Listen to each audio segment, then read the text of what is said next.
Hola Agustín, Hola, ¿qué tal? Muy buenas tardes. ¿Cómo te va?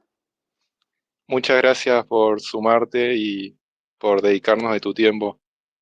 No, con mucho gusto. Yo, por lo menos, o sea, puedo estar hasta las 6:50. Después tengo una llamada que tengo que atender, así que con gusto, al menos 50 minutos puedo estar. Buenísimo, buenísimo. ¿Querés que esperemos un minutito así que esperamos que vengan llegando? Y Lo que vamos, vos digas, vos sos el anfitrión, así que vos organizá y dispone a tu antojo. Ya veo igualmente que hay varias personas que se están sumando. Voy a además voy a mandar un tweet con esto. Dame un segundo. Mm, dale, sí, sí, no hay problema. Hola Ahí está. Eliana, Hola, ¿qué tal? Buenas tardes a todos. Un gusto tenerte, Agustín Laje, en este espacio. Hola Eliana, ¿cómo estás? Bueno, no, gracias a vos por conectarte y también por todo lo que haces. Estoy viendo que hay varios amigos virtuales, algunos nos conocemos personalmente y otros todavía no, pero es un lindo equipo el que se ha formado en las redes, dando la batalla cultural. está también Candela, que es de Santa Fe. Mucho gusto, Candela. Hola, un gusto, Agus. Igualmente, igualmente. Santa Fe antes iba con mucha frecuencia, hace tiempo que no voy. Ojalá el año que viene pueda hacer algo más en Argentina. Tenés Vamos que a estar venirte a trabajando para Rosario. eso. Sí, totalmente. Hubo una época donde iba mucho a dar conferencias a Rosario. ¿Qué año habrá sido? Sobre todo entre el 2013 y el 2016, 17, pero ya hace algún tiempo que no voy, así que sí, eso está pendiente. Buenísimo. Bueno, ahí ya se están sumando a poquito. Por ahí no nos favoreció mucho el horario porque, bueno, tenías una reunión y estás en No, el horario España. ese es el principal punto. Yo ahora mismo estoy en España y claro, acá hay 5 horas más. Así que en este momento son las 7 de la tarde, con lo cual en realidad esta sería una buena hora para hacer estas cosas, pero claro, en horario español, no en horario argentino. Y en un rato tengo una llamada, después tengo una cena con unos profesores de la universidad, así que voy a estar volviendo tarde, digamos, y mañana madrugo, con lo cual no había otro horario más que este. Igual ya somos como 300 personas. Así que si querés le damos para adelante. Ah, buenísimo. Bueno, primero te quería ir preguntando acerca de tu libro, si querés contarnos de qué se trata y qué te inspiró a hacerlo. Mirá, el nuevo libro se titula Globalismo, va a estar saliendo el 15 de octubre en todo el mundo, salvo España. En España están adecuándole el lenguaje porque hay algunas palabras que ameritan alguna modificación, sobre todo conceptual. No me quiero ir por las ramas, pero por ejemplo, lo que nosotros entendemos por nacionalismo en España es casi equivalente a independentismo o separatismo. Entonces, hay distintos conceptos que, bueno, ameritan cierta revisión. Entonces, en España va a salir recién en enero del año que viene. Pero el resto, en todo lo que es América, sale el 15 de octubre. El título es Globalismo, es un libro voluminoso, me quedó de 600 páginas. El proyecto inicial era que fuese de 200, 250, 270. Y bueno, la realidad es que triplicó la expectativa inicial por la complejidad del tema. Globalismo es una palabra muy nueva en el lenguaje político. Seguramente no sé cómo decirle, nuestros oyentes eh, la han escuchado porque son personas que están siempre atentas a la política y que militan y que están constantemente dando batalla cultural en redes sociales, pero en realidad es una palabra que todavía el gran público no la maneja. Es nueva en política, suena a globalización, pero no es globalización, es globalismo. De hecho, la globalización es un término de naturaleza económica, sobre todo, muy propio de la década del 80 y popularizado en la década del 90 del siglo pasado. Un término que refería a la expansión de los mercados, a la constitución de un gran mercado mundial posibilitado por las tecnologías de la información y por el desarrollo del ámbito de los transportes y demás. Y era, insisto, un término, globalización, que refería a fenómenos sobre todo económicos, como por ejemplo tocar un botón y mover tu capital de una nación a otra, de un punto del mundo a un punto totalmente alejado en términos de distancia, o por ejemplo poder contratar para tu empresa empleados que se encuentran en otro país y que van a trabajar a distancia y ese tipo de cosas. Eso constituía lo que llamábamos globalización. Ahora bien, globalismo es una cosa distinta. Globalismo es un término político, es un concepto político muy, muy nuevo, no debe tener mucho más que 5 años. Y lo que significa es la voluntad, digamos así, es la voluntad de configurar una suerte de gobernanza global, ir absorbiendo la soberanía de las naciones en entidades que son supranacionales. El globalismo tiene lugar cuando estas entidades supranacionales, como por ejemplo Naciones Unidas, OEA, Foro Económico Mundial, determinadas ONGs que financian a su vez estos organismos internacionales, cuando todo ese conglomerado de carácter internacional empieza a hacerse cargo de la definición de las políticas y del derecho de los pueblos, bueno, ahí ya estamos frente a un embrión de globalismo. Y esa es la situación actual. Entonces, ¿cuál es la motivación de escribir este libro? Anticiparnos, porque siempre llegamos tarde. Fíjate qué tarde llegamos siempre a los temas que siempre estamos escribiendo y denunciando y digamos así, advirtiendo sobre determinadas temáticas peligrosas una vez que el peligro ya se ha consumado, que ya se ha hecho carne. En cambio, ahora que estamos frente a un embrión de globalismo, pues toca abortarlo y por eso he escrito este libro para que podamos de una vez, aunque sea una vez, anticiparnos a los enemigos de la libertad, que en este caso ya no solamente están operando desde estados nacionales, sino que están operando desde entidades supranacionales. Buenísimo. Ahora quería ir un poco más Ujú. a lo que está pasando en Argentina. Bueno, ahora están marchando los universitarios y bueno, entre comillas, porque también hay movimientos políticos. Te quería preguntar qué opinabas de ese tema. Bueno, es una manifestación política que utiliza la excusa de la educación porque en torno a ella reúne voluntades que son transversales al espacio político partidario, al espacio político ideológico, al mundo de la sociedad civil, al buenismo, a la corrección política. Es decir, ¿quién va a estar en contra de tener un sistema educativo saludable? ¿Quién va a estar a favor de que supuestamente este gobierno busque diezmar, busque aniquilar o socavar el, el sistema educativo? Pues nadie, nadie, ni siquiera los liberales clásicos, es decir, nadie está en contra de la educación, por lo tanto, en torno a la educación se abre la posibilidad de convocar manifestaciones multitudinarias, algo muy similar a lo que pasa con los jubilados. El problema, la diferencia con los jubilados es que los jubilados tienen menos fuerza política que los jóvenes. Los jubilados, vamos a decirlo de una forma muy, muy cruda, los jubilados están viviendo los últimos tiempos de su vida y por eso es que habría que tener atenciones con ellos, tendríamos que poder garantizarle una buena vida, años en que necesitan aparte de recursos para mantener cierto bienestar y eso es entendible.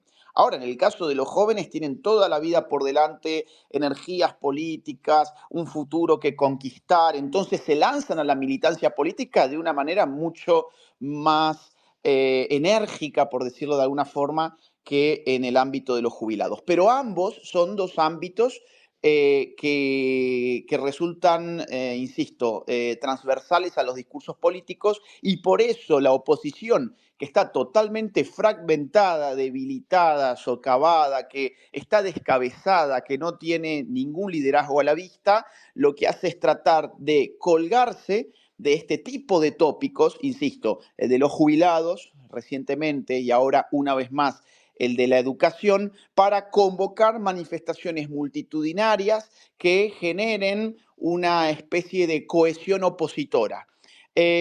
Ahora, el problema con este punto es, insisto, que lo que se quiere hacer con las universidades no es cerrarlas, no es desfinanciarlas, no es dejar a los alumnos sin acceso a las aulas, sin acceso a las clases. Eso es parte del discurso terrorista, mentiroso, que han venido operando no solamente políticos, sino también periodistas. Lo que realmente molesta tanto de este gobierno es que frente a cada incremento que está solicitando la casta política, se le demande una explicación sobre el origen de los fondos.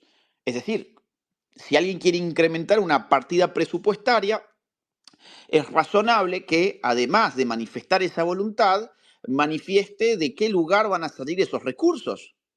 Y ese es el punto en el que jamás hay una respuesta razonable.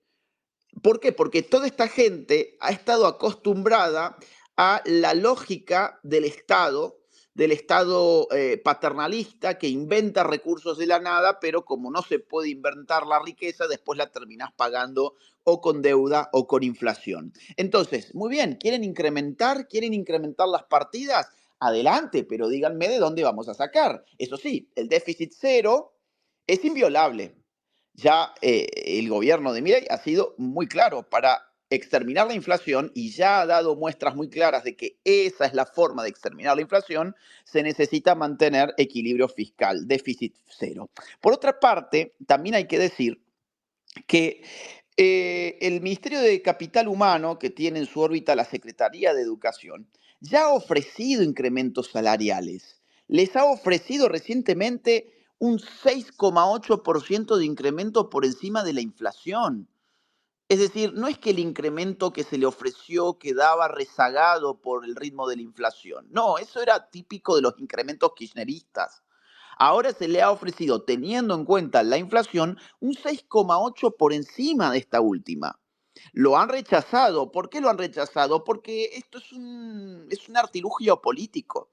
No es cierto que lo que realmente les motiva a hacer lo que están haciendo el día de hoy sea a los que lo han concebido, obviamente. Después tenés un 95%, un 99% de gente que va a esas manifestaciones y que probablemente tengan buenos sentimientos, no lo sé, pero que van pensando que de verdad están defendiendo la universidad pública frente al gobierno libertario que la quiere privatizar y ese tipo de mentiras.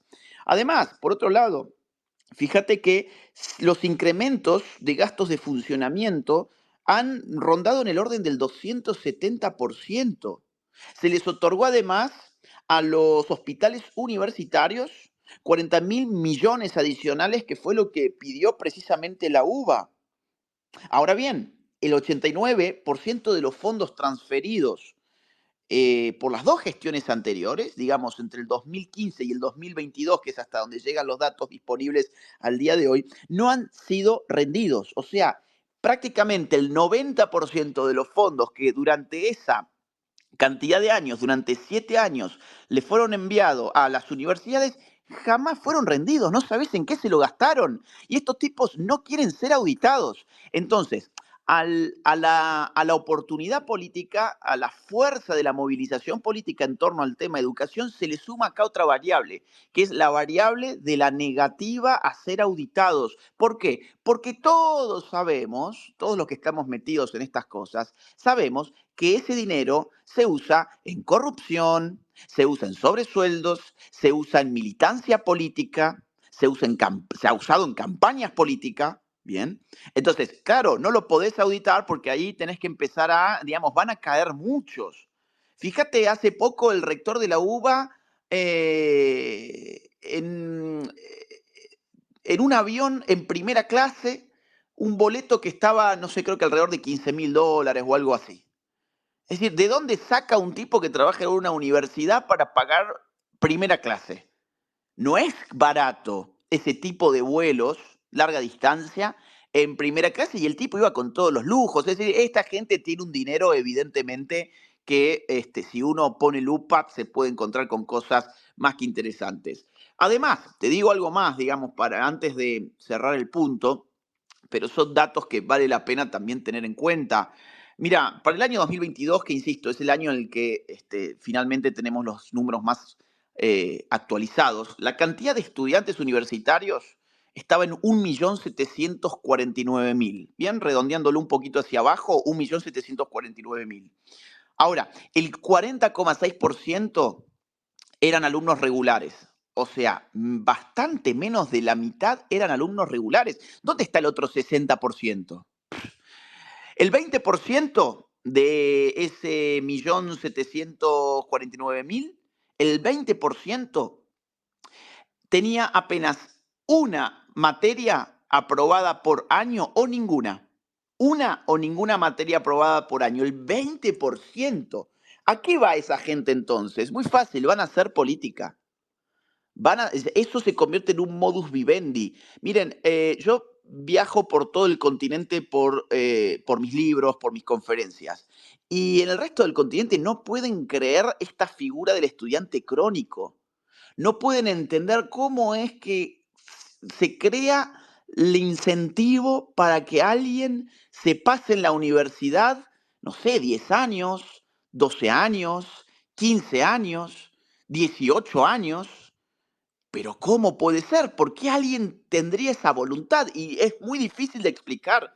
Pero hay un 20% según estos números, que ese es su modo de vida. Ese es su modo de vida. Y a los cuales además les estamos financiando, porque cada uno de estos alumnos, y esto es lo que tenemos que tener en cuenta, dado que los recursos no son infinitos y que además hay que producirlos, pues salen de algún lugar. O sea, digamos, hay alguien que está sudando la frente con su trabajo para redirigir sus recursos, el fruto de su trabajo, a financiar un sistema que evidentemente está podrido. Cuando vos tenés solo un 40% de alumnos regulares, cuando tenés un 20% que tiene apenas una o ninguna materia aprobada por año, y cuando además tenés un 38% de estudiantes de los cuales no tenés ninguna información, es que tenés un sistema totalmente podrido y corrupto. Y esto es lo que no quieren que se discuta, porque, insisto, cuando esta mugre salga completamente a la luz, vamos a ver un nivel de corrupción que nos va a hacer caer de la silla. El nivel de corrupción en un ámbito tan delicado como el de la educación es la peor corrupción que se le puede mostrar al pueblo. Yo espero sinceramente que el gobierno avance cada vez más datos, más auditorías, que escarbe, porque ahí debe haber demasiada mierda. Además, por ejemplo, mira este caso, la Universidad de Madres de Plaza de Mayo, que ahora están llorando porque les han dejado sin recursos y que nuestra universidad, la Universidad de las Madres, fíjate, 1.500 millones le envió la gestión anterior, la de Alberto Fernández y Cristina Kirchner. ¿Sabes cuántos egresados hubo? 16. 16 egresados por 1.500 millones. Hacé la división a ver cuánto te cuesta cada egresado. Y no es que eso le cueste a Alberto Fernández o a Cristina Kirchner, no. Eso lo pagamos todos. Entonces, a este tipo de gente hay que cortarle los recursos cuanto antes, sin lugar a dudas, porque son unos estafadores. Y luego tenés el problema, y ya cierro con esto, tenés el problema de los estudiantes extranjeros.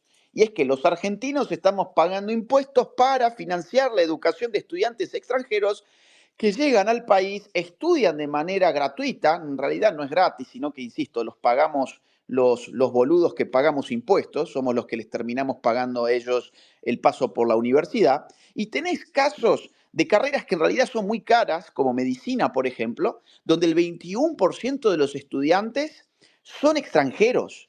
O sea, más de 2 de cada 10 estudiantes en medicina no son argentinos. Y esa gente llega, se da una linda vida en Argentina durante X cantidad de años, no tiene que preocuparse por pagar la universidad, cosa que sí tendría que pagarlo en su país de origen, viven de nuestros recursos, llegan a recibirse y se van y se vuelven y continúan como médicos en sus propios países, en el caso de los que estudian medicina. Entonces, frente a todas estas chanchadas, frente a todos estos ámbitos de potencial corrupción, frente a este desmanejo, frente a un sistema educativo que evidentemente está en crisis, advertir que hay sectores políticos que quieren que todo siga igual es un insulto a la inteligencia, es un insulto al sentido común, es un insulto a la libertad y a la propiedad de los ciudadanos de bien. Entonces, lo que vamos a ver hoy es una manifestación multitudinaria que seguramente va a haber gente que tiene buenos sentimientos, pero también hay gente que está aprovechándose de este tópico y de la ignorancia de la gente al respecto para manipularlas políticamente. Excelente, Agustín.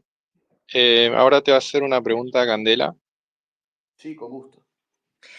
Agus, salgo un poco del tema de las universidades y quería preguntarte si podrías definir un poco, vos usás una frase para definir justamente de alguna manera la nueva derecha, que es la frase que usó Javier en su último discurso en Parque Lezama, Dios, Patria y Familia. Y siento que a veces como que se abusa de esa frase o se mal usa. Y quería saber, quería saber si podías explicarlo desde el punto de vista político, no como algo personal, sino porque es importante desde el punto de vista político. Mira, Dios, patria, familia no es una frase que yo use habitualmente, sí son valores que me representan, pero yo diría en todo caso que la nueva derecha es una articulación política entre libertarios, no progresistas, conservadores, que no confunden la religión con la política y soberanistas que no confunden el amor por la patria con el amor por el Estado. Entonces, voy a tratar de explicar desde este punto de vista y después voy a ingresar bajo ese paraguas en la frase Dios, patria, familia. Empecemos por el concepto articulación. No es lo mismo una articulación que una alianza. Es decir, en el lenguaje político, vos vas a tener siempre dos tipos de personas. Las personas que usan las palabras porque quedan bonitas o porque se oyen, no sé, más o menos sofisticadas. Y después tenés personas que realmente les importan los tecnicismos. A mí me importan los tecnicismos, por eso es que me detengo en estas cosas que parecen superficiales o rebuscadas incluso en ambos ámbitos, pero no lo son. La alianza es una aproximación táctica entre dos sujetos que comparten un interés común, se unen en la consecución de ese interés común y una vez alcanzados se separan. Eso es una alianza. Por ejemplo, en el marco de una guerra, dos países se pueden aliar en contra de otro, pero terminada la guerra y durante la misma guerra hay una conciencia plena de que cada país configura un sujeto independiente respecto del otro, con su propia identidad, con un conjunto de intereses que van más allá de ese interés específico que los aproximan en esa coyuntura. Ahora, una articulación es otra cosa. Una articulación es una confusión, es decir, es una aproximación en el marco de la cual se entabla un tipo de relación que empieza a mezclar, que empieza a confundir, que empieza a fusionar aquellos que se unen. Por ejemplo, no sé, voy a poner un ejemplo un poco raro porque ya no es político, pero vamos a suponer el matrimonio. El matrimonio no es una alianza, porque si bien las dos partes están separadas en un sentido ontológico, pero esas dos partes se confunden en sus intereses hasta tal punto que configuran una unidad que llamamos familia. La familia deriva de la articulación del matrimonio. Bueno, cuando yo digo que la nueva derecha es una articulación, piensa en esos términos, en la posibilidad que tiene cada una de estas corrientes, el libertarismo, el conservadurismo y el soberanismo, de aportarle algo a la otra parte y empezar a confundirse entre sí. Entonces, cómo definir cada una de estas partes? Es el siguiente punto. Libertarismo, bueno, lo vamos a definir por sus demandas típicas, o sea, vamos a hacer esto más sencillo de lo que debería ser, pero bueno, es un space más que una conferencia, entonces amerita que sea sencillo. El libertarismo, bueno, el libertario es el que reivindica el concepto de libertad. y que entiende que para tener libertad hay que tener menos Estado. Por lo tanto, su principal enemigo es el Estado. O es, digamos así, la casta política, si lo queremos llevar al lenguaje mileísta. ¿Quién es el conservador? El conservador es el que comprende que las cosas buenas de esta vida necesitan de mucho tiempo para formarse, pero que pueden ser destruidas en tan solo un instante. Que admira en ese sentido la acumulación de lo que llamamos cultura y tradición y que quiere conservar esa herencia que viene del pasado.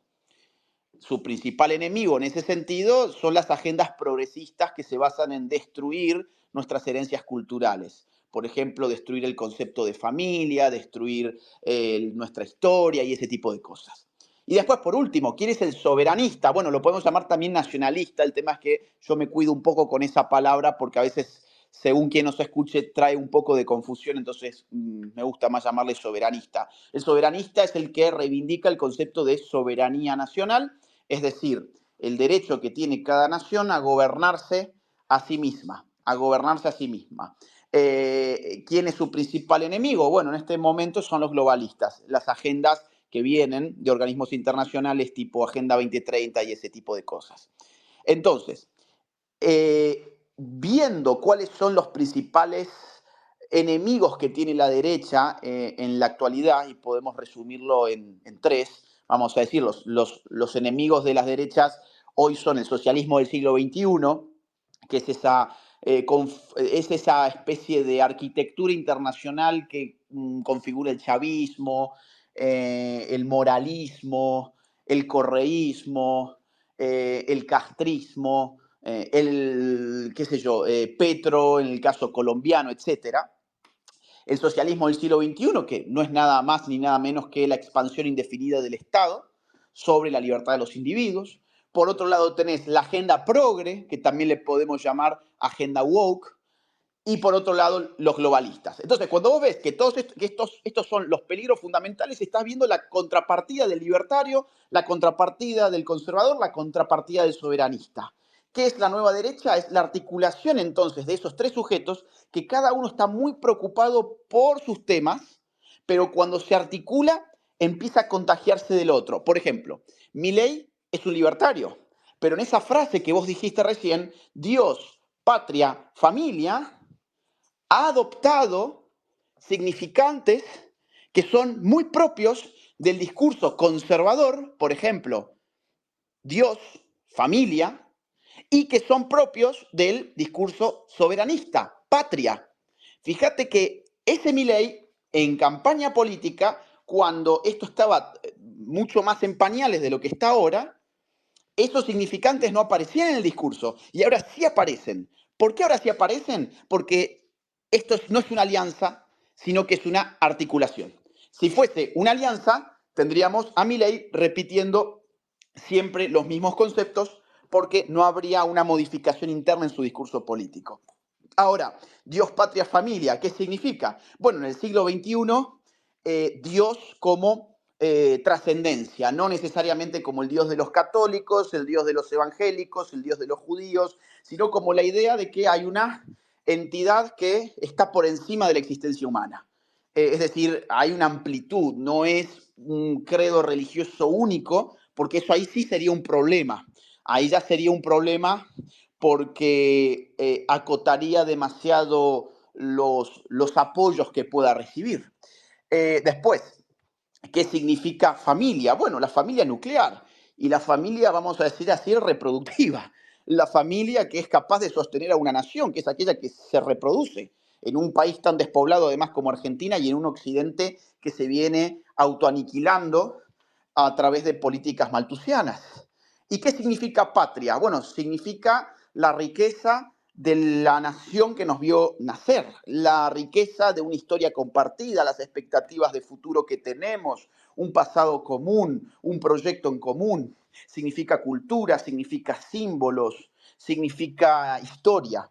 Entonces, aparecen estos significantes en el discurso político de Javier y están marcando, como bien advertiste vos, Candela, una transformación del discurso político, donde ya no solo es libertario, sino que ha adquirido elementos propios del conservadurismo por un lado y del soberanismo por el otro.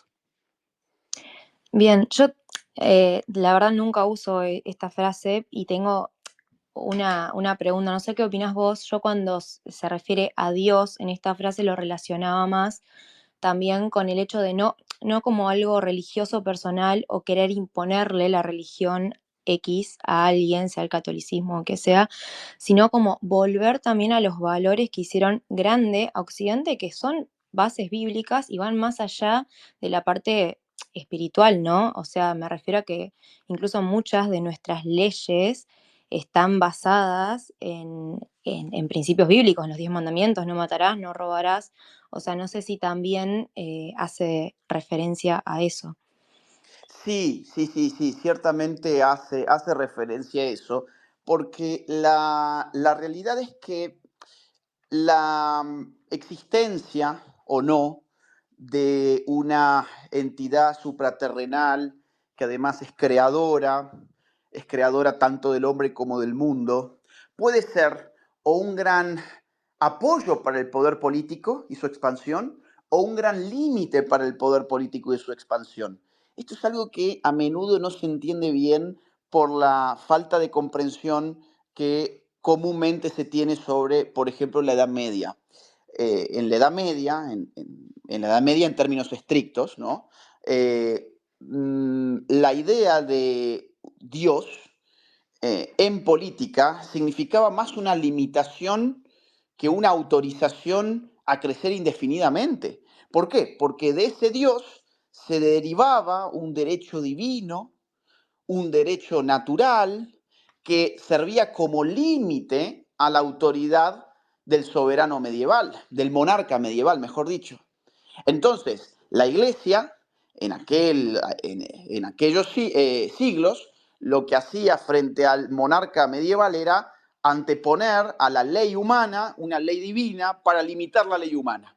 Y cuando decía el monarca le debe su poder a Dios, no significaba que el monarca era omnipotente. Significaba que el monarca estaba limitado por el poder de Dios. Lo que pasa es que nos han enseñado todo al revés. Esta es la realidad. Es decir, cuando uno piensa en monarca y Dios, piensa, bueno, este artilugio de que el monarca por derecho divino puede gobernar como un monarca absoluto. En realidad, en la Edad Media eso no ocurría así. O empezó a ocurrir eso así cuando se empezó a formar el Estado moderno a partir del siglo XVI y se configuró además como Estado absoluto, el absolutismo del siglo XVII sobre todo. Entonces, en ese momento, ya cuando hay un quiebre de la unidad espiritual en Europa, ahí sí el monarca, con una iglesia debilitada, ¿qué va a decir? A mí me ha ungido Dios, a mí me ha elegido Dios, por lo tanto, todo lo que yo haga es como si Dios lo hiciera en la tierra. Pero, claro, ¿esto qué te explica? Que la presencia de Dios en la política puede tanto limitar al poder político como expandirlo. Nosotros tenemos que apostar por un Dios que limite el poder humano, no que lo expanda. Entonces, avancemos un poquito en el tiempo. Vámonos al siglo XX. El siglo XX es el siglo de la mayor desmesura política que hemos conocido. Las atrocidades de las guerras mundiales y las atrocidades de los totalitarismos. El totalitarismo es la absorción total de la sociedad civil en el seno del Estado total.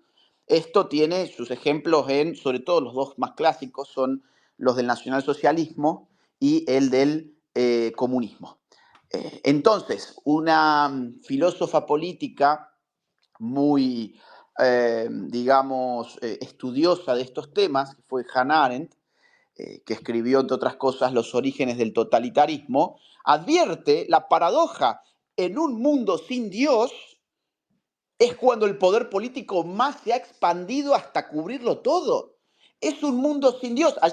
Allí donde pensábamos que Dios en realidad era una especie de déspota político y que expandía el despotismo por el mundo, qué curiosidad, el siglo XX ya es un siglo totalmente secularizado.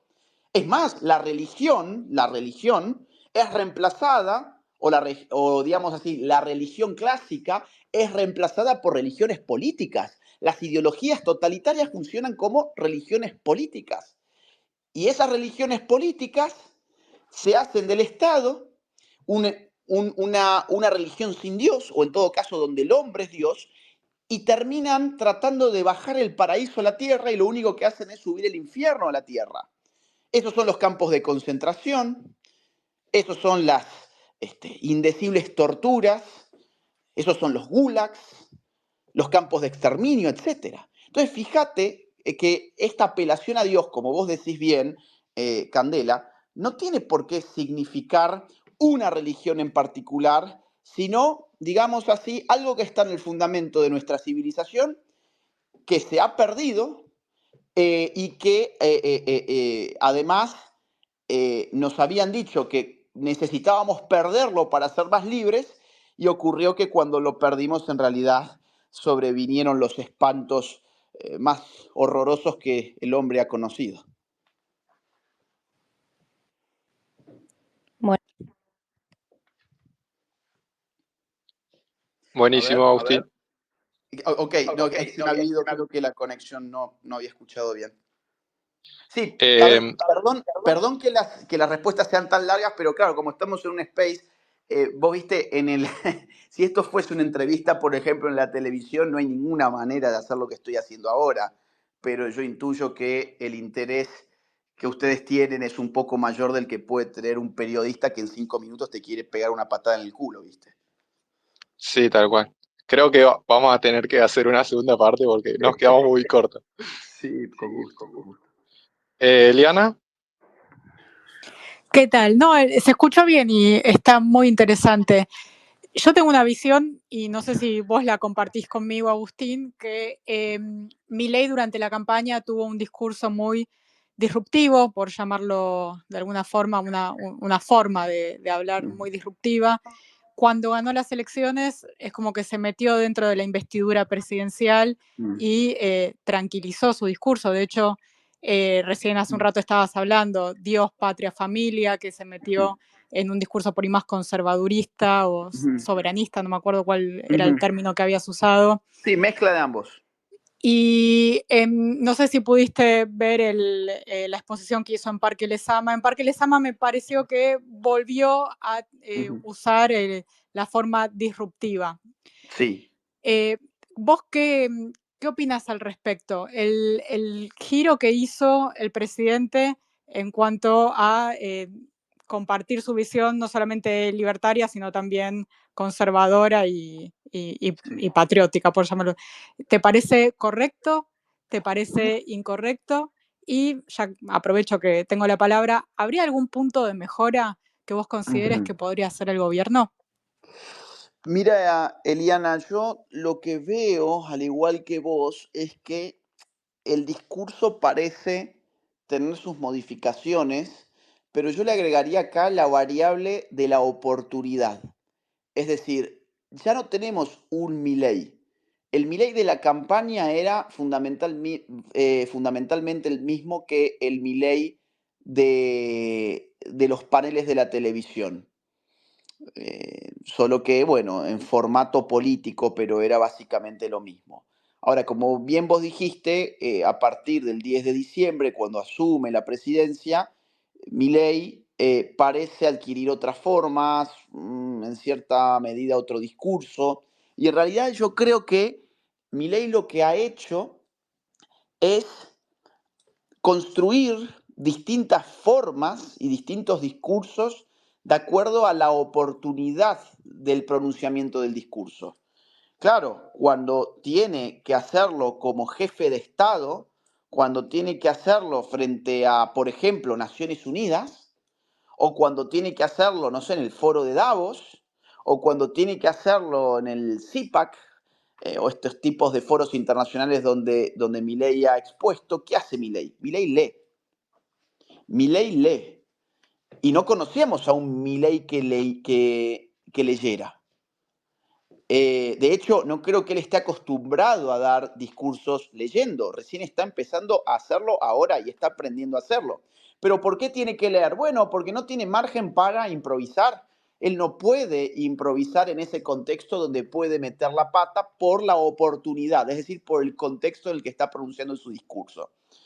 Ahora, frente a otro contexto como es el del parque del otro día, frente a toda la militancia de la Libertad Avanza para comunicar que han creado un nuevo partido político nacional, ahí vuelve a aflorar el Milei que conocíamos.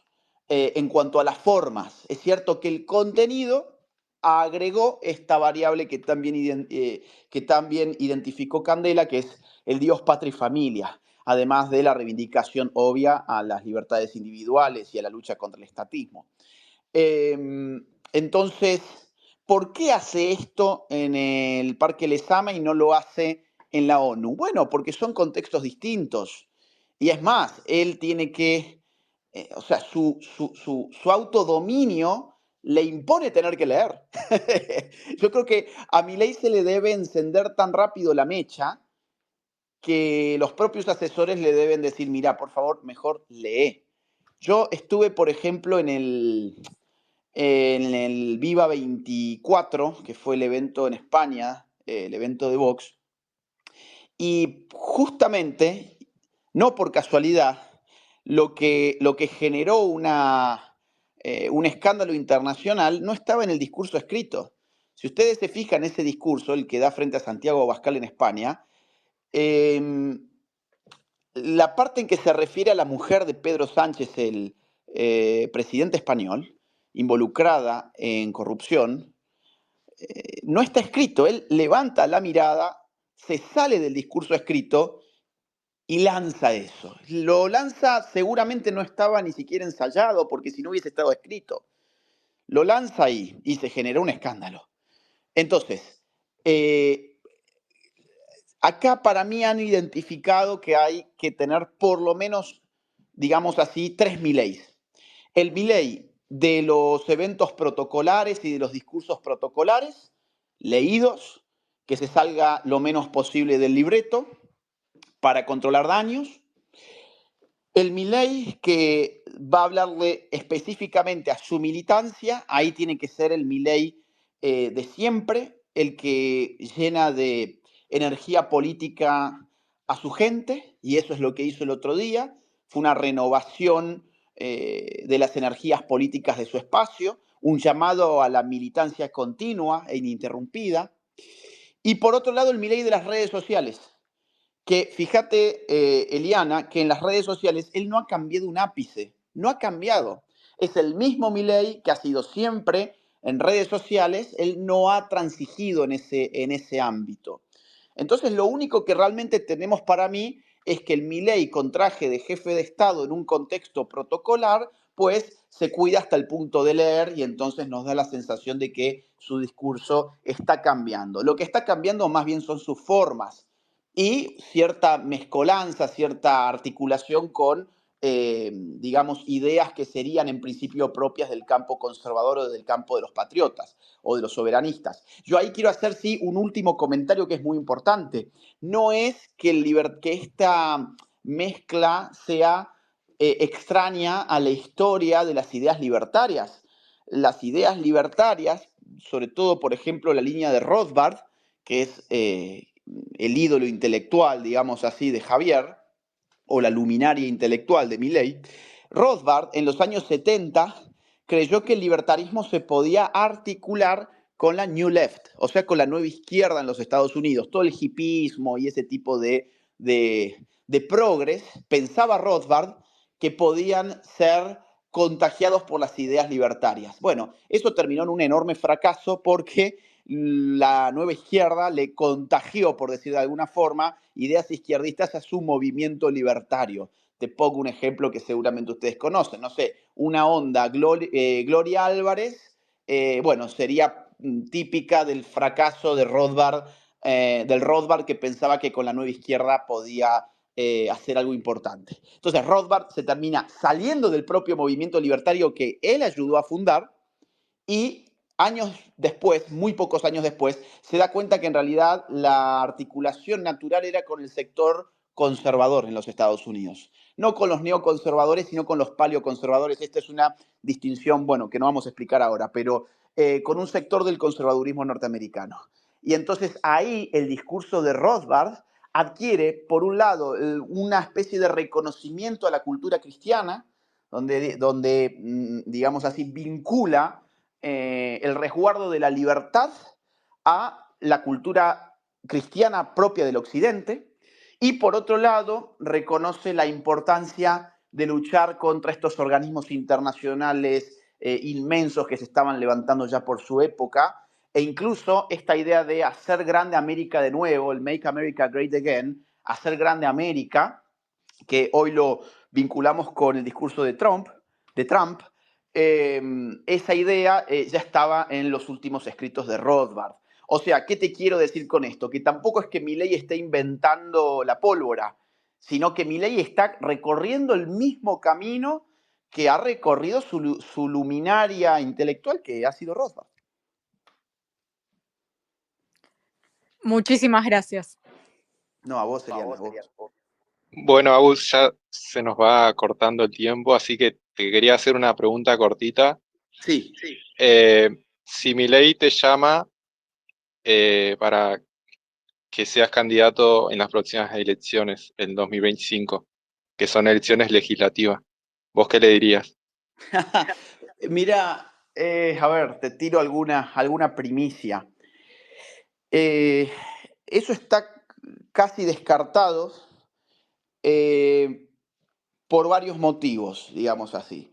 Por un lado es que yo tengo un compromiso universitario, o sea, yo me dedico al campo de la academia, estoy haciendo un doctorado en España, por eso es que voy y vengo y estoy 6 meses por año estoy en España, donde estoy justamente ahora mismo, y todavía me quedan 2 años más.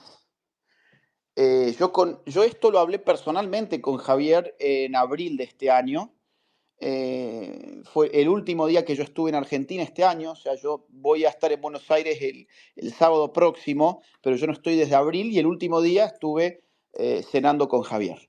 Y le comenté cómo era la situación. Bien, y él lo entiende perfectamente porque sabe muy bien lo importante que es para la batalla cultural tener gente con este tipo de títulos, es decir, el doctorado, por ahí para alguien que no conoce bien las estructuras universitarias, pero el doctorado es, digamos, como que la cúspide, es ya el último grado que podés obtener, ¿no? Después vienen los postdoctorados, pero eso es otra cosa, son estancias y demás.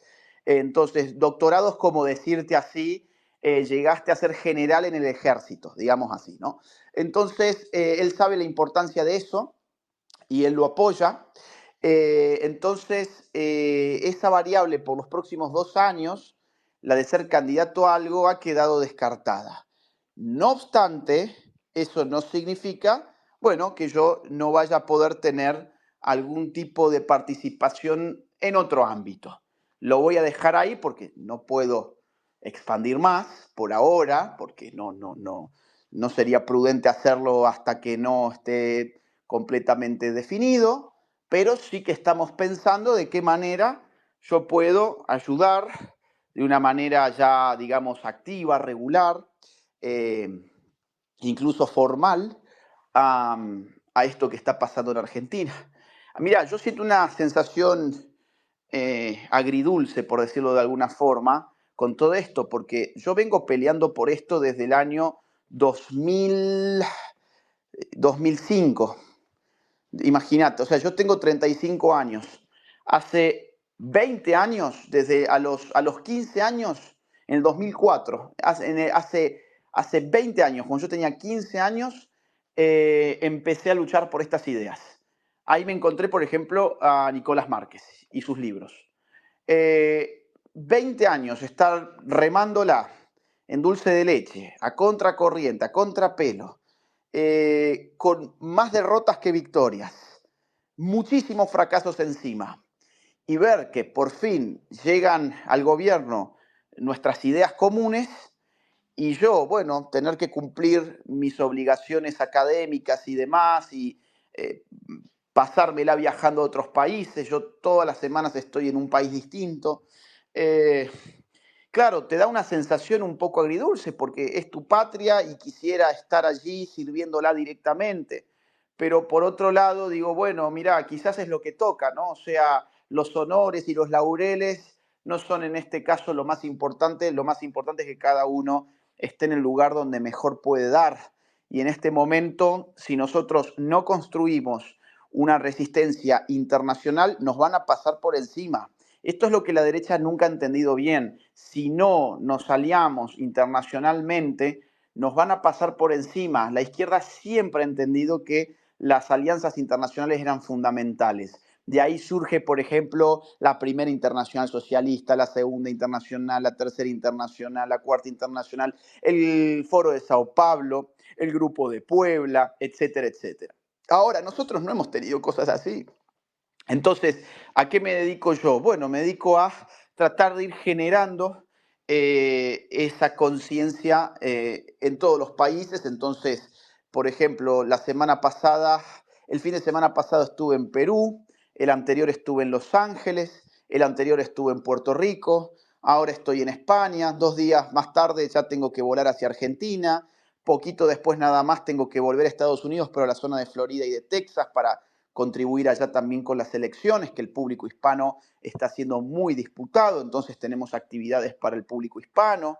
Después me tengo que ir a Colombia, donde el guerrillero Petro está haciendo todo lo posible por concentrar la totalidad del poder público en sus manos. Entonces yo voy saltando de lugar en lugar y por ahora es el campo de lo que tengo que hacer según lo entiendo yo, pero al mismo tiempo parece ser que se están abriendo puertas para tener un rol mucho más activo, mucho más determinante en lo que hace a la Argentina. Y esa es la información que por ahora no la puedo hacer pública, pero sí te puedo comentar de que estamos trabajando en eso. O sea que muy pronto va a haber novedades. No creo ser candidato a nada, pero sí puedo llegar a tener un rol que, bueno, ustedes pronto quizás vayan a conocerlo cuando esto ya finalmente se define y yo pueda hacerlo público. Buenísimo, muchas gracias Agustín por tu tiempo y bueno, esperemos que podamos organizar otro espejo que nos quedamos muy cortos. No, con todo gusto. A ver, ya vamos a organizarlo. Yo el fin de semana voy a estar en Argentina, en el Viva la Derecha Fest, pero ya para otra semana, cuando esté un poquito más quieto en España, encima paso de jet lag a jet lag, es horrible por la diferencia horaria, pero cuando esté un poquito más quieto o hacia quizás noviembre, por ejemplo, podemos hacer otro con todo gusto. Dale, muchísimas gracias Agustín y bueno, que te vaya bien en la reunión. No, gracias a ustedes y a toda la gente que estuvo conectada y bueno, también a Candela y a Eliana que hicieron tan buenas preguntas. Un gran abrazo y nos veremos pronto. Muchas gracias, Gracias, abrazos. Adiós, que anden muy bien. Gracias, Agus.